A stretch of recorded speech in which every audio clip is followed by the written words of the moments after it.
সিলসিলা আব্দুল হক রহমাতুল্লাহি আলাইহি, আব্দুল হক আলী রহমাতুল্লাহি আলাইহি, আল্লামা আহমদ শহীদ রহমাতুল্লাহি আলাইহি, আমাদের সিলেটের কিংবদন্ত প্রিন্সিপাল আল্লামা হাবিবুর রহমান রহমাতুল্লাহি আলাইহি, আল্লামা জিনাত বাবরাবরী, এইভাবে আকাবেরে দেবেন তারা মাঠে ময়দানে কাজ করেছেন কাজেন্দ্র কাফের ঘোষণার জন্য, রাষ্ট্রীয়ভাবে কাফের ঘোষণা করার জন্য।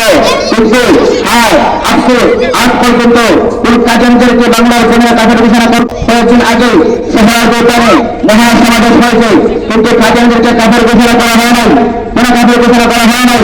আমি বলতে চাই বাংলার জমিনে যদি সরকার কাফের ঘোষণা না করে, যদি কাজেন্দ্রের সমর্থ করে, এই সরকার মুসলমান ডক্টর ইউনূস যদি কাফের ঘোষণা, যে কাফের মানবে না সেও কাফের।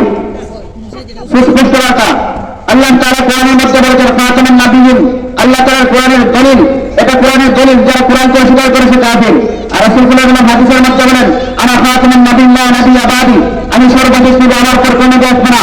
অন্য হাদিসের মধ্যে বলেন আনাল আকিবু, আকিব মানে ইট, যে কোনো একটি দালান তৈরি করতে হলে ইটের প্রয়োজন হয়, একটি ইটের প্রয়োজন ছিল। নবীগণ আদম আলাইহিস সালাম থেকে ঈসা আলাইহিস সালাম পর্যন্ত ইট ফাঁকা ছিল। রাসূল সাল্লাল্লাহু আলাইহি ওয়াসাল্লাম বলেন আনাল আকিবু, আমি হলাম সর্বশেষ ইট, আমার উপরে যে আইটের কোনো প্রয়োজন নাই।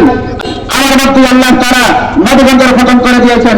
কিন্তু আমাদের দেশের মধ্যে কোনো কাদিয়ানী, কারণ মুসলিম দাবিদার হিসেবে কাদিয়ানী হিসেবে থাকে, মুসলমান হিসেবে থাকে, কাদিয়ানদের পরিচয় দেওয়া হয় না, তাদের একটাই পরিচয়, তারা হলো কাফির।